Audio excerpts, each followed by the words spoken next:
Let's get this sports podcast party started, all right?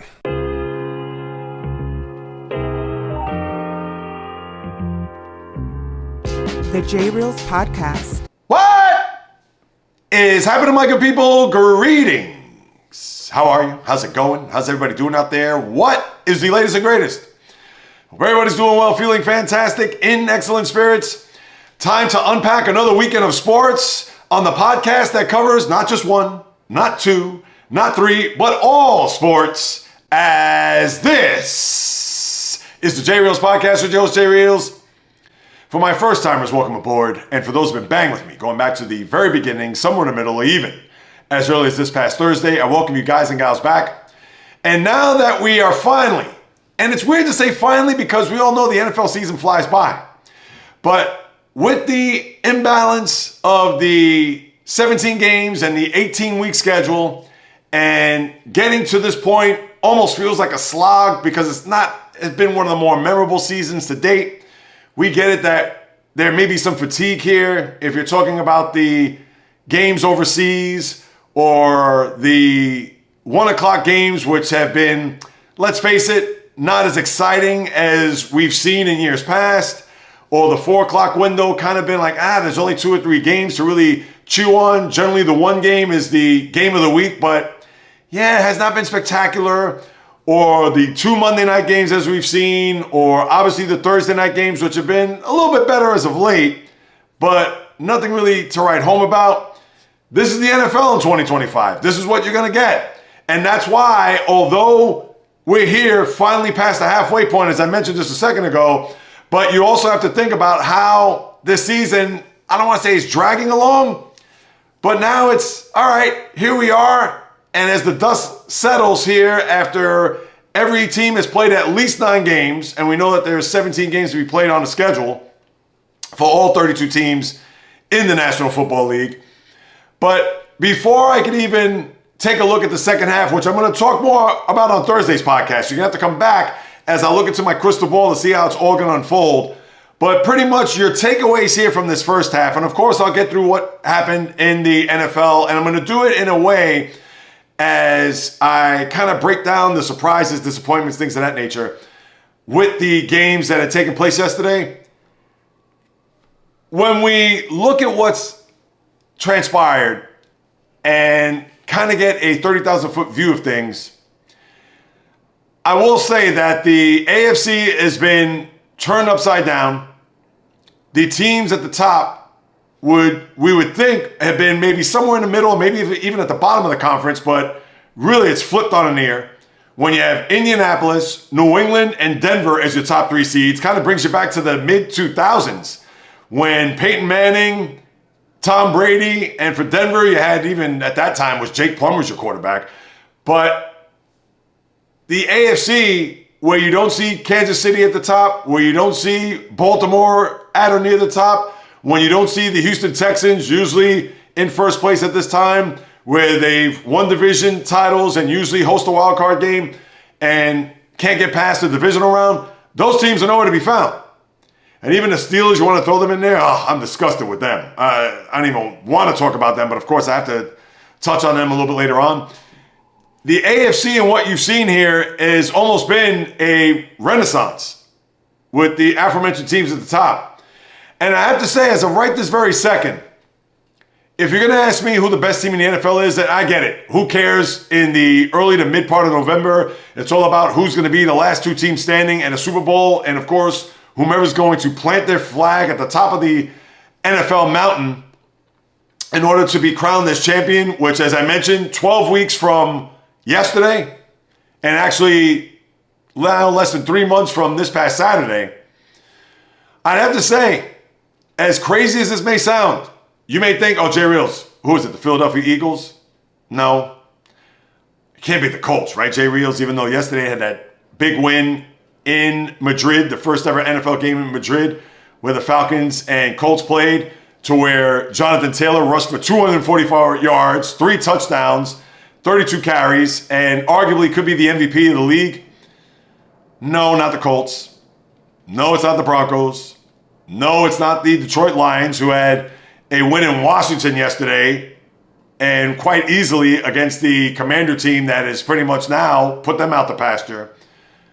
Just a total reversal from what we saw a year ago. And granted that Jaden Daniels has not been in the lineup, but still, I would have to say it's the New England Patriots. The Patriots have been sound.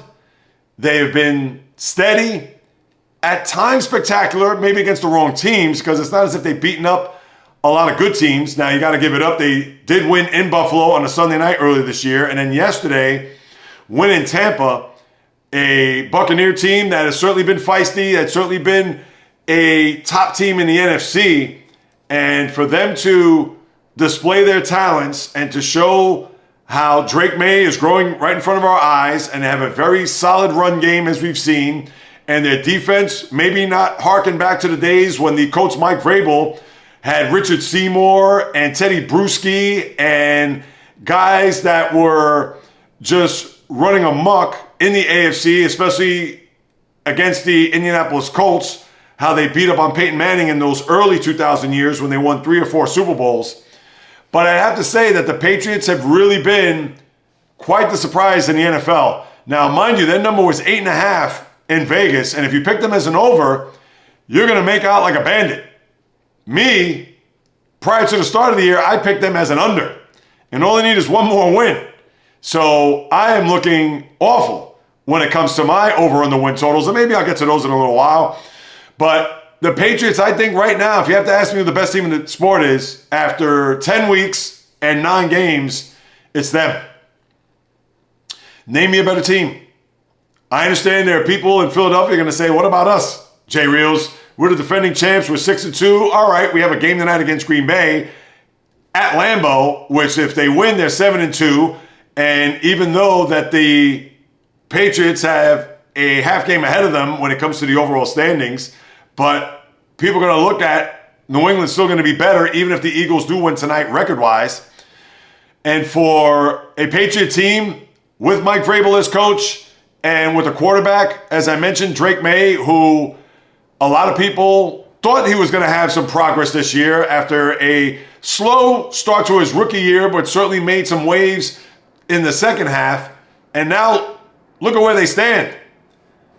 To think, from the time where Tom Brady left to go to Tampa, and Bill Belichick had the one good year when they went to the postseason and got whacked by Buffalo up in Orchard Park, they have done absolutely nothing. And when you had a bad year last year with Gerard Mayo at 4-13 and having to look around and check to see where they are as far as the NFL landscape, how they were pretty much an afterthought from the 2-decade run that they had, and now all of a sudden you bring in Mike Vrabel. Drake May is now putting up some numbers where he is slowly moving up the charts of not necessarily a top quarterback in the sport, but pretty much is going to be in that discussion, top 5, top 10, whatever you want to call it. And here they are. And all you can do is tip your cap. Now, what does this mean in the grand scheme of things? Absolutely zero. Does not. But remember, this is a first half review here. This isn't what I'm going to look at for a second half. This isn't a situation where, the Patriots are going to do big things, so where they're going to be in an AFC title game in late January. I'm not talking about that. I'm talking about what's happening to this point. And what I've seen so far from that team has been spectacular. I know I said steady, if not spectacular, but if you would have said to any NFL fan, maybe outside of the New England area, that the Patriots would be 8-2 at this point and would have won in Buffalo and in Tampa, you would have said, no way. You're nuts. And I get it that their schedule is a bunch of pansies, beating just poor teams. I mean, we could go through the schedule, people, but I have to give it up for what they've done. Now, let's see what they're going to do in the second half. Let's see where the dust settles when we get to week 18, if they're still going to be a 2 seed, or if they're going to be a 3, or will they overtake the Colts and be a 1 seed when it's all said and done, which would really be something. Because right now, they would be in the running for a 1 seed. You think the Colts are going to continue at this clip as you get deeper to the season? Or the Broncos, who had to sweat out a 10-7 Thursday night game against the Raiders, and a Bronco team that, let's face it, I am not sold on. I don't trust their offense. I know Sean Payton. I know he's a mastermind when it comes to offensive schemes, etc. But Bo Nix, and they've had their moments. The comeback game in Philadelphia where they won, which is their signature game. And we could say the Giant game because it was 26-8 with about 6 minutes to go in the fourth quarter. And the Giants, they blew another fourth quarter lead. I'll get to them also in a minute. But I'm not sold on Denver either. And I'll be quite honest with you. I'm not sold on the Patriots in January. I'm going to say this right now. Hold that receipt. Because for all that they've done to this point, and they could be, when it's all said and done, 13-4 and have the 1 seed.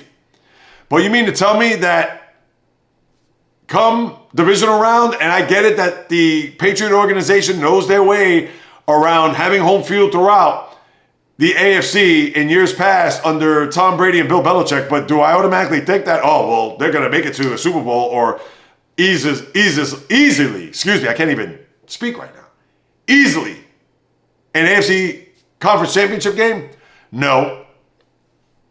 I'm not going to say that. And as I've said weeks ago, let's say they are a 2 seed. And somehow, some way, the Chiefs, where right now they look like they're going to be not a division winner, where they're going to probably be anywhere between 5 and 7 in the AFC seedings and the playoff race. But what if the Kansas City Chiefs are a 7 seed and their opening round wildcard game is in Foxborough?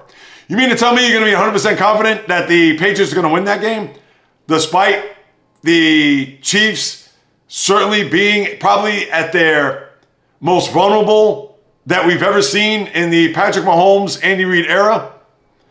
They'd be tough to bet against come that second weekend or third weekend of January, but I'd have more faith in them than I would in New England if the playoffs started today and if that were to be the matchup.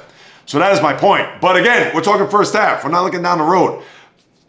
But with that being said, the Patriots, I think right now, pound for pound, are the best team in the sport. What do you think? Please leave a comment in the description box below. We'll banter back and forth about that, especially for those who are watching on YouTube. Spotify as well, but you get where I'm coming from. Now, as far as other developments, surprises than what we've seen here, and I'll stick with the AFC, considering. Now, you got to look at the Ravens. They have awakened from the dead. That 1-5 start is now kaput. Now, they still have plenty of work ahead of them. They are certainly not out of the woods just yet. But for a team that did not have their quarterback for 3 weeks with a hamstring injury and getting blown out at home by the Houston Texans and losing to the Rams, which are that's nothing to be embarrassed about. But now they come all the way back. 3 in a row, 4-5, and even though they're not at 500 just yet, but the reason why I said they've come all the way back is because what's happening in Pittsburgh with the Steelers, where that game against the Bengals on that Thursday night when they were 4-1, and they really could have separated themselves a little bit further from the pack, considering that we knew that the Ravens were going to make a move here. And I guess this will be a two-pronged attack between the Ravens and Steelers. I usually like to save the Steelers for last, but might as well get it out of the way. But the Ravens, after a 27-19 win yesterday in Minnesota, and how they were able to get themselves, right the ship, try to get a little bit healthier along the way. Lamar Jackson, another good performance there yesterday in the Twin Cities. That now you have to really think whether or not that the Ravens are going to take off and just leave the Steelers and everybody else in the dust in the AFC North and put themselves in a position where they could maybe even try to be a 3 seed. Because when you look at where they're at, they are still 3 games behind teams like the Broncos, Patriots, Colts. Because when you're looking at 1, 2, 3, it is going to be a tall order for them to try to overtake any one of those 3 teams unless they come back to the pack in order for them to get themselves in a good position in the conference to where they could be close to a 2 seed and maybe even get themselves in a position where they could host a home game and maybe even 2 for that matter. Now, still a ways to go.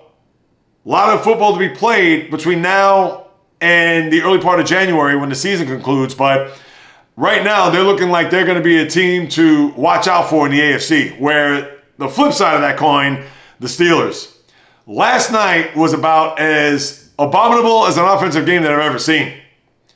They couldn't get first downs. They were unable to convert on third down until you got late in the game. They got Only 5 first downs in the first 3 quarters of that matchup against the Chargers. And their defense, despite the fact that they gave up 25 points, they were actually pretty good. But when you're unable to convert on third down, when you're unable just to have Aaron Rodgers buy some time, always trying to slip in and out of traffic, getting sacked, got sacked for a safety there to make it 3-2 after the Steelers got on the board there early on a 59-yard field goal by Chris Boswell. And the offense is true aligned, believe it or not, on a guy named Jaylen Warren. And the reason why I say name Jaylen Warren is not as if he's a bum or scrubby. By any means, he is not. But if the focal point of your offense is going to be on a running back that's 5'9", I believe he's 215, and listen, has the heart of, forget about a lion, has the heart of a whole jungle. And I love the guy. How could you not? The guy's an underdog, undrafted, a guy that is pretty much blood, sweat, tears, anything you can imagine in order for him to get to this point of his NFL career.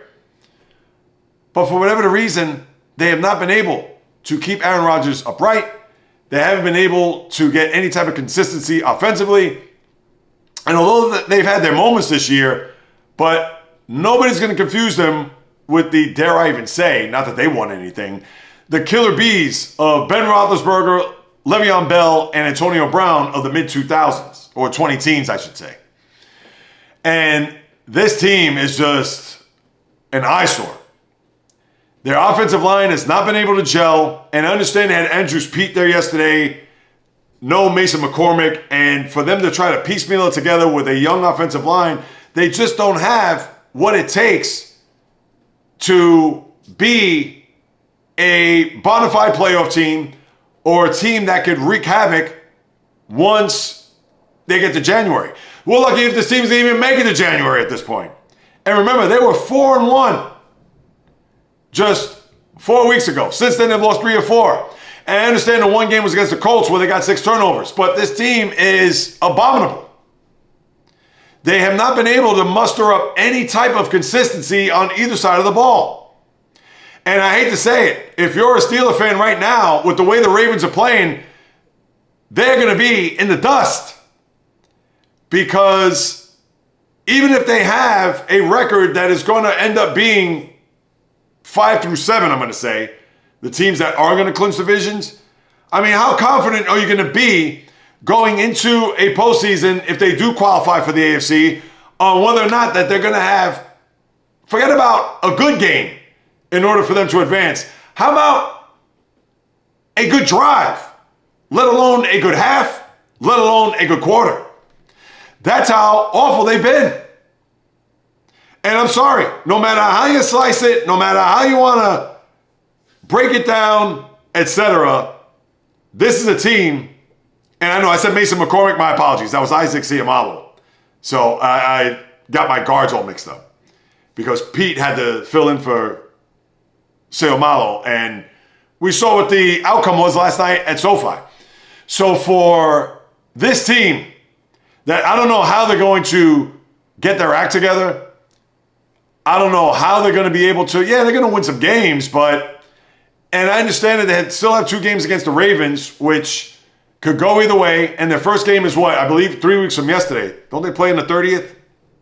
Let me pull up their schedule. No, they play the week after. They play Buffalo at home on the 30th, and then they go to Baltimore the week after. And their schedule's not easy. All right, they have the Bengals coming this week, which I'm sure they're going to exact some revenge. Then they have to go to Chicago, which has been a surprise. Buffalo at home, at Baltimore, Miami on a Monday night, which they'll probably flex out of. They got to go to Detroit, not easy. At Cleveland, which you know that's going to be a gauntlet of a game because Cleveland now be their Super Bowl. And then they play Baltimore in the final game, which will probably be on a Saturday night or late afternoon there in early January.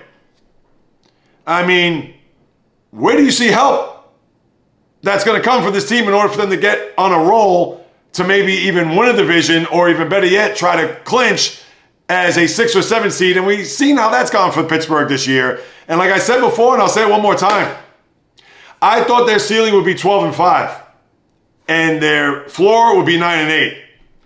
And guess what? It is certainly looking like it's going to be 9-8, maybe a 7 seed, And the irony of ironies. Remember how if Kansas City was the 7th seed, they would have to go to New England? Chances are they probably would have to go back to New England, a team that they actually beat this year, I might add, and 5 turnovers in the process.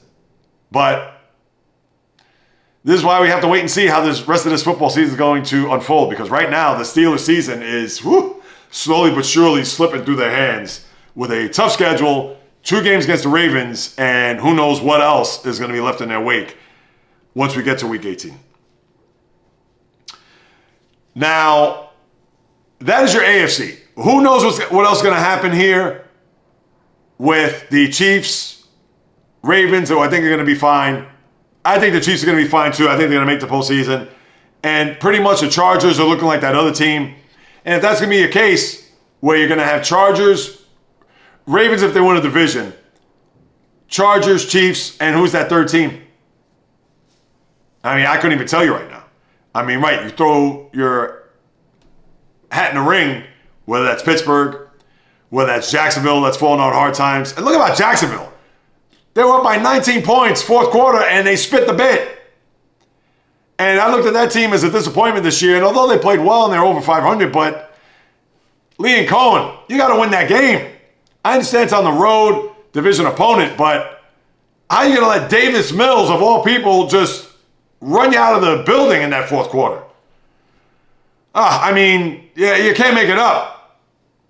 So if you're a Jaguar fan, I know you got to be sick.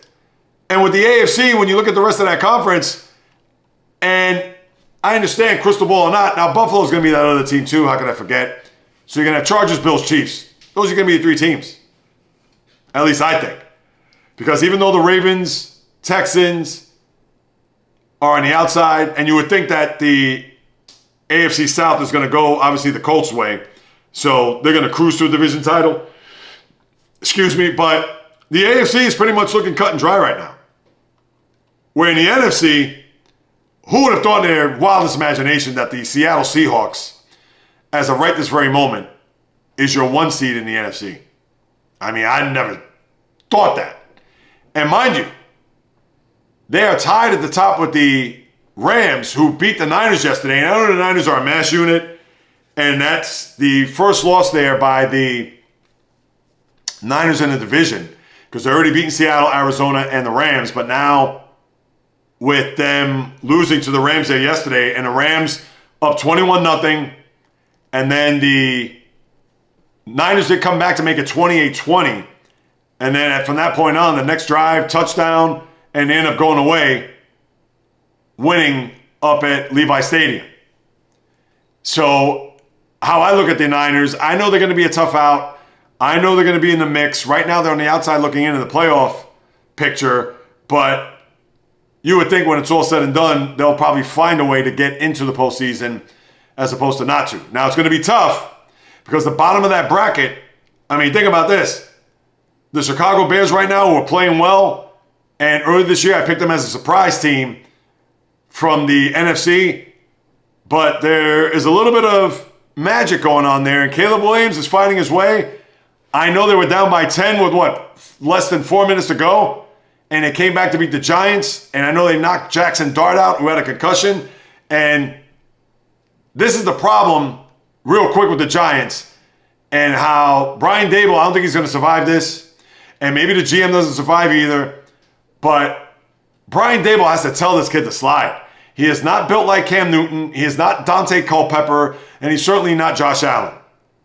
As I'm taking some references of the past and even bringing one to the present. He's a guy that's getting batted around. Left with a concussion yesterday. He's in the protocol. And if this kid's going to be out for 3-4 weeks, that's going to be on the head coach. And that's why he's not going to survive. And they blew another game late there, as you saw. But the Bears, cooking with gas, 6-3, and when you look at them as the 7th seed, that's the one team that you'd have to wonder whether or not they're going to have enough juice in order for them to make it to the postseason. Because as it is right now, after the top 4 of Seattle, Philly, Green Bay, and Tampa, your 5 seed are the Rams, and your 6 seed are the Lions. Those 2 teams are making it into the playoffs. At least I think so right now. And I understand it's more of a second half thing, but with the way that they played in the first half and how good those teams are, how rock solid those aforementioned, to me, will the Niners even get to that 7th seed?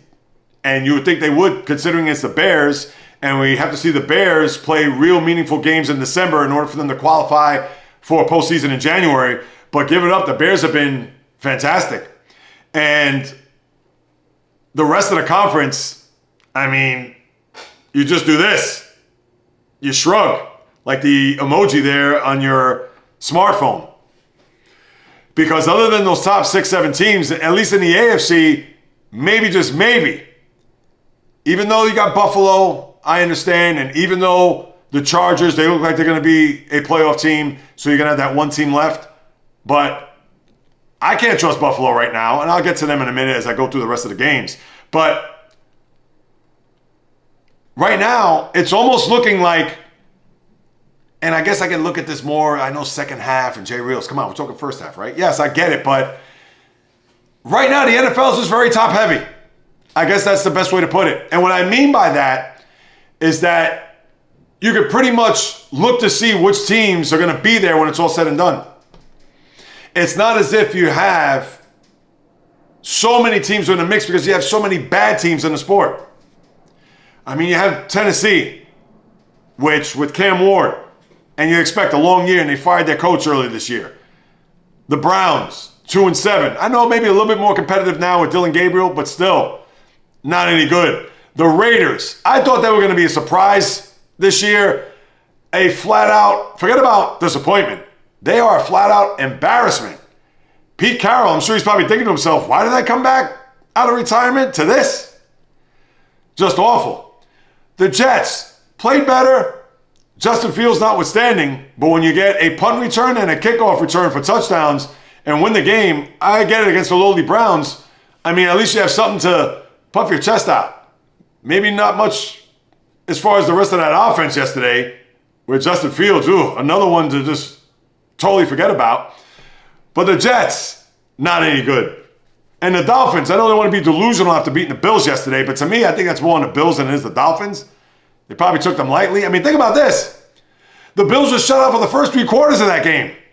It's the Dolphins who came into this game at 2-7. I think maybe they left their, forget about talents, they left their heart and soul somewhere in South Beach. Did they go out the night before and took the 20-mile ride from Miami Gardens down to, whether it be Brickell, South Beach, Wynwood, you name it, because that was a complete no-show and absolute shock by the Bills. They came off of a bye and blew out the Panthers, and then what did they do? They said, now who do they play next week? Maybe that was a trap game for them, because that was an abomination. And those are just the teams in the AFC that are bad. I didn't even talk about the Giants. I didn't even talk about the Saints, who beat Carolina yesterday. And Carolina, Bryce Young, you thought they were going to take a step up. They're 5-4. Maybe Carolina could be a fringe playoff team. Not after that performance at home yesterday. And I don't want to put them or lump them with the bad teams, but, I mean, come on. The Cowboys are the Cowboys. And we talked about the sad situation with Marshawn Nealon. Just terrible story there. And sadly, there are a few more deaths I got to report here to cover. But the Arizona Cardinals are bad. The Falcons, I picked them as a disappointment for whatever the reason. I thought that they were going to take a step back, and they have done and then some. The Commanders, big-time disappointment. I get it, no Jaden Daniels, as I discussed earlier. But the NFL, it's so top-heavy with those teams that we know of, and the separation between them and the bad teams are stark. I mean, look at the Bengals, too. No Joe Burrow, I get it, but 3-6. And that's why you have an NFL that, let's count them real quick. I understand this could change, but again, it's the first half recap, and then I'll pivot and move on to other things. You have 1, 2, 3. As I'm counting here. And I need my glasses for those watching on YouTube or Spotify. Let's do this correctly here, people. 1, 2, 3. You have, this is a disgrace. The NFL's got to be disgusted. They have 15 teams, just about half the league, that are under 500. And you have Carolina, who is at 500. And I believe it's the only team at 500 when I think about it. Yep, the only team under 500. Or at 500, my apologies. So yeah, 15 teams that are below 500. And we understand it could change because the Ravens are playing well. And the Texans are a game under. Vikings are a game under. And we could go through it all. But I mean, if you're the NFL, that's not good. And this is why the oversaturation of the sport, as I've said a million times, the mouths to feed, etc., it's just enough. Because you have the Thursday night game. I mean, you've heard me say this all before. And you have to have all these windows where you got to appease Amazon, you got to appease Peacock, you got to appease ESPN, ABC, you got to appease CBS, NBC. I mean, it goes on forever. And it's only going to get worse as we get deeper into the season. And this is why, because the sport is spread thin, where you have the doers and the don'ts. And I tell you, when we get to Thursday's podcast, it's going to be, I'm not going to say predictable, but it's going to be a situation where the second half may be easily dissected than we thought coming into this year. Because I don't see the Jets, Raiders, Browns, Titans, they're done. That's 4 teams out. And you're looking at, I'll even say Dallas is out too. Dallas, Arizona, Atlanta, Washington, New Orleans, and the Giants out. I just listed right there 10 teams that you could just cancel out of any shot of winning. Let me throw in the Dolphins, 3-7.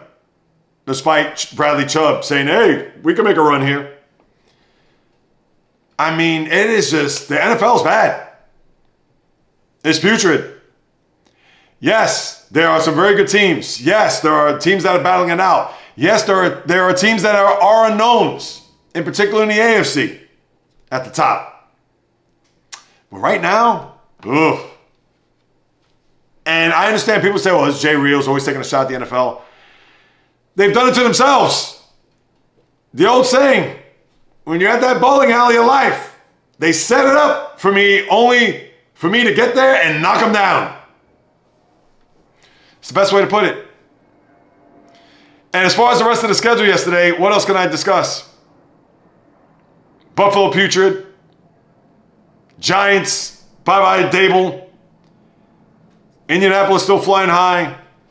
Denver not impressed. The Jets, all right, 2 wins. I know the special teams helped out big time. We talked about New England. Carolina, major disappointment there. They could have gone 6-4. Think about that. Jacksonville, embarrassment. But Houston, give it up to come back.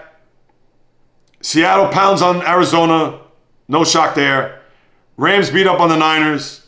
Are the Niners going to get their equilibrium back? Detroit beats up on Washington. Pittsburgh is a disgrace. The Chargers could be a team to be reckoned with. And you have tonight, in a very good one, Philadelphia and Green Bay.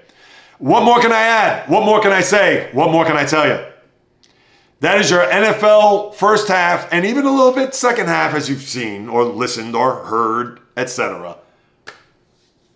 But it hasn't been a great first half. And there's nothing else. I mean, there's just silence. I wish I could say more. I wish I could add more. I wish I could say, well, you know what, people? Maybe come Thursday, I'll have a different outlook or a different spin. But again, I'm not making this up. So we'll just have to wait. Stay tuned about that. That was bleak. Not for nothing. Yeah, that was actually almost nails to a chalkboard, record scratch. I have to say, that was a bit rough. But you know what? The NFL's done it to themselves. So sad news in the sport. Former Commissioner Paul Tagliabue, who was very stout throughout his tenure. And remember, he had to succeed Pete Rozelle, who built the NFL. And for Tagliabue to come in to fill in those big shoes, and he did it very admirably, and handed over the baton to Roger Goodell, who actually had to come in and clean his mess, if you recall, with Bountygate, that Tagliabue, former lawyer, had to come in there and see what he could do to clean up that mess. Died over the weekend at the age of 84, complications of heart failure due to Parkinson's disease. And for Tagliabue, listen, obviously seamless from the days of Rozelle to when he was the commissioner of the league. And although there were times where Tagliabue thought it was a little big for his britches, but certainly didn't make it about him, although there seemed to be at times like that, but certainly was a very good commissioner in the sport. Thoughts, prayers, condolences go out to his family, the NFL, etc., as we mourn the loss of the former commish. Now, as I turn my attention to the college sport, and what we have here, we had some close calls, and we have one that you have to really consider a major letdown there when it comes to a team that was looking to be part of the playoff discussion. The teams that had the close calls were Indiana, Penn State, and I talked about this on Thursday, how Penn State, that was going to be their national championship game. And they certainly showed up. And they actually had an opportunity to close out the Hoosiers with a first down, which they did not do. And if they would have gotten the first down there late, Indiana would have been scuffling. And listen, they were going to make the postseason anyway, unless they would have lost another game and certainly would have had a major hiccup along the way. But thanks to the quarterback, Fernando Mendoza, and getting that touchdown there back in the end zone to make sure that the Hoosiers would stay undefeated, to make sure that they would stay where we would think it'd be at number 2 in the rankings. And they get out of Dodge with a 27-24 victory. Penn State, who have been reeling ever since the loss to Oregon and the blowout to UCLA and the firing of James Franklin and not winning since dating back to, what was it, week 4. They're now 3-6 this year. Just an abomination. I mean, what more can you say? But for Kurt Cignetti and company, they get out of Dodge with a win. And you know what? Despite the fact that Penn State's fallen on hard times, I have to give them credit. And I get it's Penn State. I get it that they're a shell of what they once were early this year. No quarterback, no Drew Allar, yada, yada, yada. But that was a big win. And I got to give them credit. So for the Hoosiers, still fighting, still battling. And I think that's also going to be something that they could build on and something that they can remember when they get to the playoffs. Almost a sign of maturity and a sign of, winning the games that we shouldn't have won, or having the fiber of a team that is looking to go deep in the college football playoff to have some standing ground. So that's the one thing I take away from Indiana in that game. And the same could be said for Oregon. Kicking that last-second field goal against Iowa, and we understand Iowa's not a juggernaut offensively, but they can play defense. And for them to get that field goal there late, for the Ducks as they maneuver, as they dodge, as they try to find a way just to, of course, avoid a loss and win a game on the road. And they did do just that to stay away from them having to not only just avoid embarrassment, because, and that's not a knock on Iowa by any means, because listen, Iowa was ranked what? 18th going into that game? Let me just double check that. Just to be sure. No, they were 20th. And for Oregon, as we all know, they've had, at the time, the big win at Penn State. And even though they didn't want to get that second loss on their ledger, remember they lost Indiana earlier this year.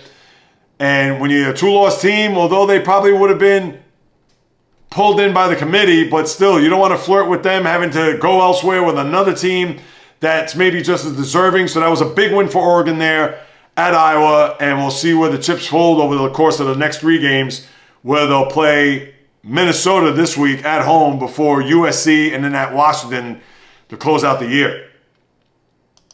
And then the one team that's kicking themselves by far is Virginia. How they lose to Wake Forest at home and they trail the whole game, I mean, that is just, it's uncalled for. And if you're the Cavaliers, I mean, what are you going to say? What are you going to point to? What are you going to look at as far as the reason why you didn't show up? Did you just oversee Wake Forest? And maybe, let me pull up their schedule. Is there a trap game in the process? Because maybe Virginia looked at that game there on Saturday and thought to themselves, we're in good stead. We'll be in good shape. We'll be able to take on Wake And as it was, they did nothing in the game. And this is coming from a team, Wake Forest. You ready for this? Their quarterback threw for 46 yards, and they did nothing offensively in the game. They had 203 yards, and they won the game by a touchdown.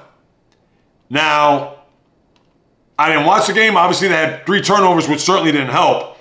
But for Virginia, if there's gonna be the one game that they're gonna look at as to why they didn't make it to the college football playoff, is this one. Now, they do have at Duke and Virginia Tech to end the year, so maybe they'll hang on, because when you look at their wins, they beat Florida State. I mean, that's their signature win. At North Carolina, I know they won a couple of games here, but nobody's going to look at them as, because they beat North Carolina. They also beat Louisville, who was ranked, and then they got knocked out. They lost the other day. But that's just a terrible loss by Virginia. There's no way. They must have certainly overlooked them and thought that out. We can just go out there, lace up the cleats, and we'll be able to win a game. And that was not the case. Just a terrible performance there by Virginia. And not much else can be said about college football other than where we'll see the rankings here when it's all said and done, and where the committee will put these teams. Will Virginia be out? I would think so, because they had that 6-11 matchup as of last week against Ole Miss. And right now, they miss the top 12, if you ask me, or at least being a part of the college football playoff with that performance there on Saturday.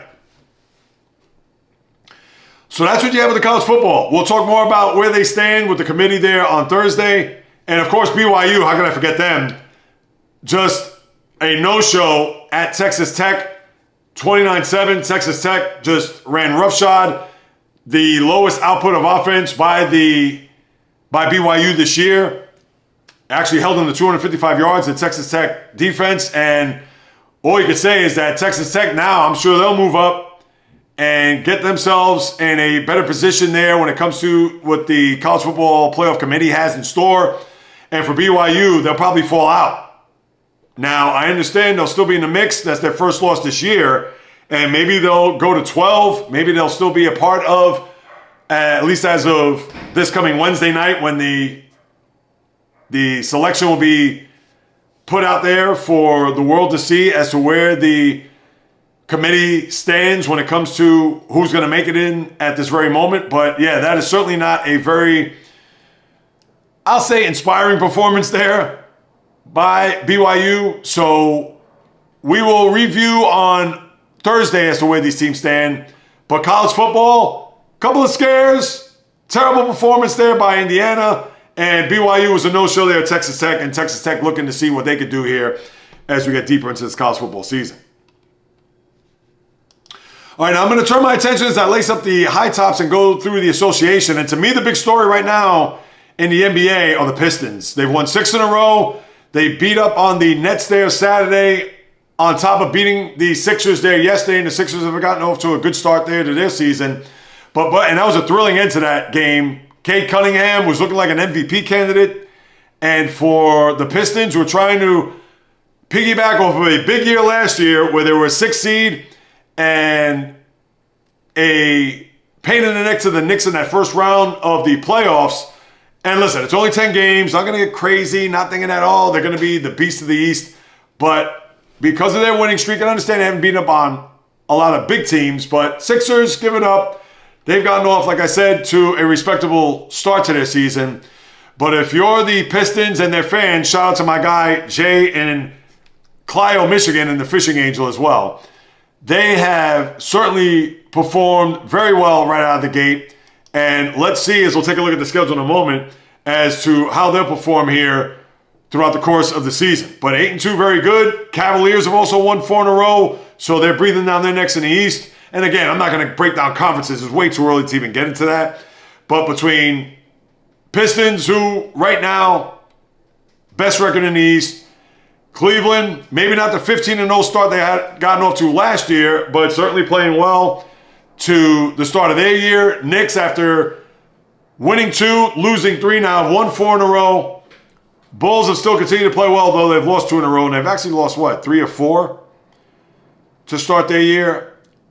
And then you had the Bucks and Sixers come back to the pack. Now I'm actually breaking down conferences. But the Thunder right now, by far, looking like the best team at 10-1. Nikola Jokic, no surprise, averaging a triple-double, leading the league in assists. Did I just see that correctly a little while ago? When you're a center, leading the league in assists. Let me pull that up and make sure I'm correct. Yes, Cade Cunningham is second, shy of 10 a game. And Jokic, who's averaging a triple-double, as you know, 13 rebounds, almost 12 assists a game, which is, geez. And I understand you're going to give it to Shai Gilgeous-Alexander, the MVP last year, but Nikola Jokic could have won the MVP last year. But 25 points, 13 rebounds, and almost 12 assists. The guy's just from another planet. So that's what, and Denver's off to a great start too. 7-2 is their record. But the association right now is going to kind of be in and out of the clouds. I had to give the Pistons their due. Hopefully they'll continue to play well and be a steady force there in the East. And other than that, there really isn't anything else I could really chew on. Let me see. Sadly, which I'll get to in a minute, you've had a couple of deaths. Yeah, Kawhi's going to miss the next few games with an ankle sprain. No shock there. The Clippers have been very disappointing here to start. And I know Steph's been out with an illness. Yeah, nothing else going on in the association, if you ask me. As I'll take a look at the schedule, then I'll go through, sadly, a couple of deaths there. Number one, tonight, you have Lakers in Charlotte, Washington at Detroit. And that was a couple nights ago with that Sixer game. What was that last night? Was that last night? Let me just see here. That was, yes, it was last night. Like I thought, the Pistons played the Nets Friday night. That's when they beat them then. I thought it was back-to-back. Portland, Orlando, Cleveland, Miami. Cleveland's at Miami for the next couple of days. They'll also play Wednesday night as they'll take care of the two games that they usually play every year down in Miami right out of the gate here in the early part of the year. Spurs at Chicago. That's a good game tonight. Milwaukee at Dallas. Not bad. Although Dallas has been underachieving and they've been disappointing too. New Orleans at Phoenix, Minnesota at Utah, Atlanta at the Clippers. Tomorrow, Toronto at Brooklyn, Memphis at New York, Boston at Philly. So they're already going to play 3 games here and you're not even, well, that will actually be 3 weeks into the season where they've already split the first 2 games. That's an NBC Peacock game. The nightcap is Denver at Sacramento, Indiana at Utah, Golden State, Oklahoma City. And then Wednesday, Milwaukee, Charlotte, Chicago, Detroit, Orlando at New York. Memphis at Boston, Washington, Houston, Portland, New Orleans, Golden State, San Antonio, Phoenix, Dallas. Lakers at OKC, Atlanta at Sacramento, Denver at the Clippers. So that is your NBA schedule. And pretty much, like I said, Pistons with Cade Cunningham off to a great start. And that guy is going to be the leader of your team. Not only is he the point guard, but a guy that, as a former number 1 overall, kind of like Drake May, although not former number 1 overall in his sake, but a guy that is starting to grow, play his position, watching it right in front of our very eyes, and we would only hope to see that progress here as we move it along. And let me just see, Wednesday. Oh, Washington, Detroit's a Peacock game, no ESPN game there. Oh, wait, did I get that right? No, ESPN games, Orlando, New York, Lakers at OKC there for Wednesday night's games. Now your deaths, unfortunately, you had 2 of them. Lenny Wilkins, Brooklyn, New York native, drafted by the Hawks, top 75 player of all time, 9-time All-Star, point guard, coached in the NBA, won a championship at Seattle, 79 season, coached the Cavs. He's coached a million teams. 3rd all-time in wins in the sport behind Don Nelson and Greg Popovich. A guy well-respected throughout the league. One who's not only top 75 player of all time, but top 15 coach of all time. So he's only very few very few people who have that distinction of being a top player and top coach. Obviously Hall of Famer. Died at the age of 88. Cause of the death unknown. But thoughts, prayers, condolences go out to the Wilkins family. NBA, the teams that he coached for, played for, etc. One that'll be sorely missed. A lot of the praise came down yesterday from former coaches, players, and alike.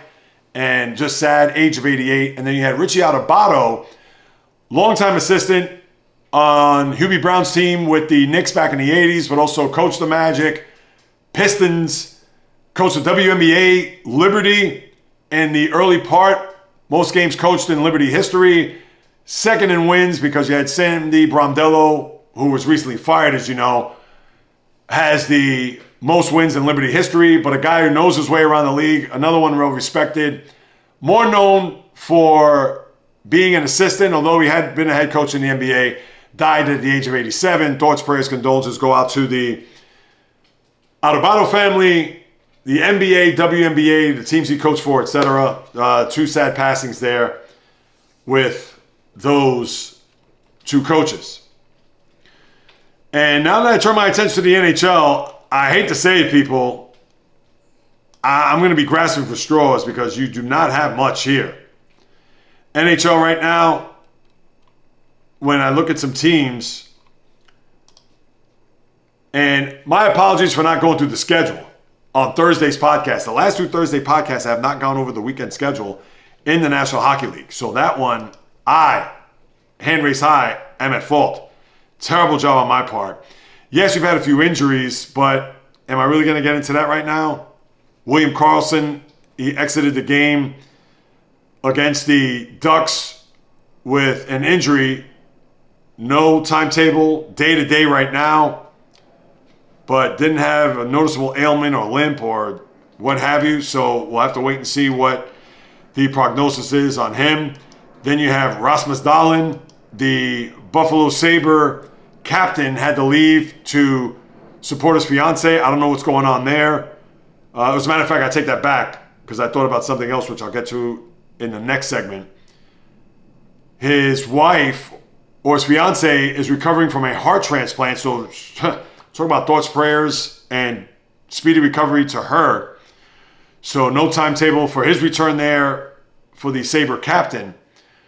But besides that, you don't have a lot. Even the games over the weekend, not a lot to really chew on.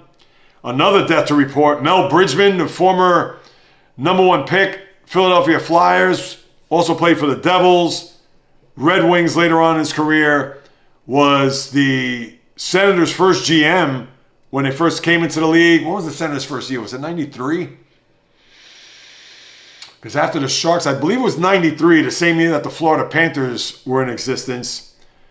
Died at the age, I believe, very young, 68, if I'm not mistaken. Let me pull that up real quick. No, he was 70 years old. And Bridgman was a prototypical Flyer. He could score, but was tough. Was actually a captain of the Devils later on. And he wasn't as tough when he was with the Devils than he was with the Flyers, getting into a lot of fisticuffs on those Broad Street Bully teams. Was not a part of the championship teams. That was actually afterwards. 73, 74, 74, 75. He was drafted in 75. So for Bridgman, thoughts, prayers, condolences again. I tell you, 4 deaths here over the last handful of days. Thoughts to the NHL, the Flyers, Red Wings, Devils, Senators, and to his family and friends, loved ones, etc. on the passing of Mel Bridgman. And now I'll take a look at the schedule here with the National Hockey League. And it is as follows. Tonight, Islanders at the Devils, Nashville at the Garden play the Rangers, Columbus, Edmonton, Florida at Vegas. Florida's on that long road trip. So, yeah, they went to Anaheim, I believe LA. Now Vegas. Tomorrow, Toronto at Boston. That's a TNT HBO Max deal. Nightcap, Anaheim at Colorado. Kings of Montreal, Dallas, Ottawa, Washington, Calgary, St. Louis, San Jose, Minnesota, Winnipeg, Vancouver, Columbus, Seattle. And then Wednesday, TNT doubleheader, Rangers at Tampa, Devils at New Jersey. Hear me? Devils at Chicago. One more time, JAYREELZ. Edmonton at Philly, Buffalo at Utah. That is your Wednesday and your early part of the schedule there for the National Hockey League. So Edmonton back on the East Coast. So let's see. Then they play Columbus. Curious. Anytime you get to see Connor McDavid, you got to go see him. Yes, that's what we have there. So NHL will continue to keep an eye on, although float in and out of the clouds. And then lastly, with Major League Baseball, and there's a few things to actually touch on here. Number one, as I get into the batter's box, taking off the skates and putting on the cleats. You have the situation with the two Guardian closers, Luis Ortiz and Emmanuel Clase, how now they're both indicted. Ortiz is in custody, and actually there's a court appearance today in Boston for his involvement regarding pitch rigging in games earlier this year. Now, they could face up to 60 years in prison. Way too early to even unpack that and get to verdicts. But you would think if they've been indicted, and we'll see how the court process goes between Ortiz and Clase, I mean, can you make it make sense? You mean to tell me that when you're a boy, no matter where you are, growing up in the Dominican Republic or here in the States or overseas, Japan, Korea, Mexico, Puerto Rico, you name it, and you hone your craft, you have a ton of talent, you have scouts that are drooling over you, then you get with the international money and the draft and you sign on with a team at the age of 16 and you get your bonus money and you get into the minor leagues, you work up the ranks, you get to the pros, you're now a major league ball player. And in the case of Emmanuel Clase in particular, you make it to all-star teams, closer, reliever of the year, and you all of a sudden want to throw pitches away based on in-game betting, no matter what is it that you're getting on the side, that you feel that is worth losing your job over, that to just flush what you've done from the time you were a boy till your last pitch that you probably would have ever thrown for a major league team, and the same goes for Luis Ortiz. Clase is the bigger guy only because he's been an all-star, he's been a dominant closer, and for what? You were going to get paid up front to do that? Make it make sense. I don't understand. It's just an absolute shame that it's come to this for these players. And we've seen the Terry Roziers of the world and Chauncey Billups as a coach, NBA. But I can't even wrap my head around them being involved and indicted. Now, they still have to have their day in court and see how this is going to take care of itself. But the only question that you have for these guys are why? Was the money that enticing? Were you that, I don't want to go as far as saying gullible or vulnerable, but I can't think of another word. Because I got news for you. If I was doing this and getting paid handsomely, to the extent where somebody outside of that, whether it's the mob, whether it's who knows, and said, well, hey, I want you to talk about gambling on your podcast and here's $50,000 for it. No, I am not going to do that. Unless we're talking hundreds of millions of dollars, I wouldn't even consider it. I'd have to think about it because I'm not an idiot or dumb, but do I want to, the point of the matter is, do I want to just throw my passion, my love, my career away just for tens of thousands of dollars? Do I want to throw away all that I built, that what I've done as not only just a content creator, podcast, or whatever you want to call it, but 25 years. This is an overnight success, and the podcast, it's been over 7 years. Do I want to just flush it all down the toilet just for $10,000, $20,000, $40,000, $50,000, $100,000? Yeah, that's enticing. Yeah, that's nice. That's money I'd have in my hand or in my bank account, whatever, but that's it. It's not millions of dollars. It's not multi-8, 9-figure deals we're talking about here. Am I willing to jeopardize all that? You know what the answer is to that, people. Hell no. I mean, I'm sure these guys got to be embarrassed and just humiliating. And it is humiliating. And listen, I don't know if they have a weakness. I don't know if it's a thing where it's like, oh, but hey, I want to help people. I don't know. But still, it doesn't. The math ain't mathing.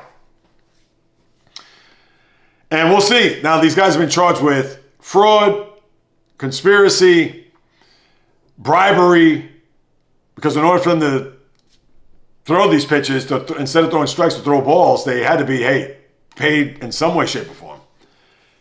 But yeah, just terrible. I mean, it's just an awful story. And then you have former reliever Craig Stammen, most recently for the Padres, is now your new San Diego Padre manager. And is on the heels of teams that had hired guys like Tony Vitello of the Giants or Blake Butera, the Nationals, Kurt Suzuki, longtime player, but first-time manager, one-year deal, I might add. You have all these young neophyte managers that, as we all know, just based on their names, it is going to be a collective and collaborative effect in the dugout, in the clubhouse, to put lineups together and to make sure that they go by the iPad and not the eye test for these guys to learn on the job. Let's call it like we see it. And then you also have Munetake Murakami. Posting process has begun. Japan, the big-time slugger who hit 56 home runs in 2022, the most ever in the history of Japanese baseball, even more than Sadaharu Oh. We all know about him. And you're also going to have a situation where Tatsuya... Wait, let me make sure I pronounce this correctly. Hold on. Yes, Tatsuya Imai, who I guess is this year's Roki Sasaki, or this year's Yoshinobu Yamamoto, maybe not of that ilk, but certainly a top Japanese pitcher that is looking to come stateside and sign on with a team. Could you imagine if both Murakami and Imai sign with the Dodgers? I mean, should we even watch baseball next year if that's the case? Just saying. And Tatsuya Imai is 27 years old and Murakami is 25. So both of those players have their whole lives ahead of them. And what else I got for baseball? Oh, you have the awards that are going to be announced starting tonight. Rookie of the Year, Manager, Cy Young, and MVP over the next 4 nights. So you have that to look forward to if you're baseball before it goes really off into the sunset. And you won't see it till the winter meetings, which will be in the early part of next month, where trade rumors, free agency, and the like will start to bubble to the surface and get to the hot stove. As yours truly, we're looking forward to that, seeing how that's going to shake down as we get deeper into the month of November, as we get deeper into the fall and winter sports, as we get deeper into the year of 2025. As we all know, we got, a little bit more than 6 weeks left before we say bye-bye. So with that being said, it's time to say bye-bye to the latest podcast. Thank you so much for passing by, carving out precious time out of your day to listen to what it is I have to say about what goes on in the wonderful world of sports. If you haven't done so, please subscribe, rate, review, throw me a few stars, write a review on Apple, Spotify. The website is JAYREELZ.com. The YouTube channel is at JAYREELZ. Please, people, I implore you to do so. I am the little engine that could, the independent podcaster, content creator, working full-time. This is my full-time job. Still trying to earn some income here, so whatever you could do to support by hitting subscribe, taking a screenshot, sending it to your family, friends, foes, frenemies, post it on social media, share it with me, tag me on Instagram, TikTok, Facebook at the JAYREELZ Podcast, or at JAYREELZ on Instagram, Twitter, JAYREELZ1, just a number, or the old-fashioned way, if you have a question, comment, or suggestion, you can do so at the JAYREELZ Podcast at gmail.com or the aforementioned social media accounts. I'll be more than happy to follow up with you guys and gals, because whether you do or do not know, this is what I love to do, people. In the blood and the DNA since birth. Sharing my thoughts, opinions, critiques, praise, analysis, feelings.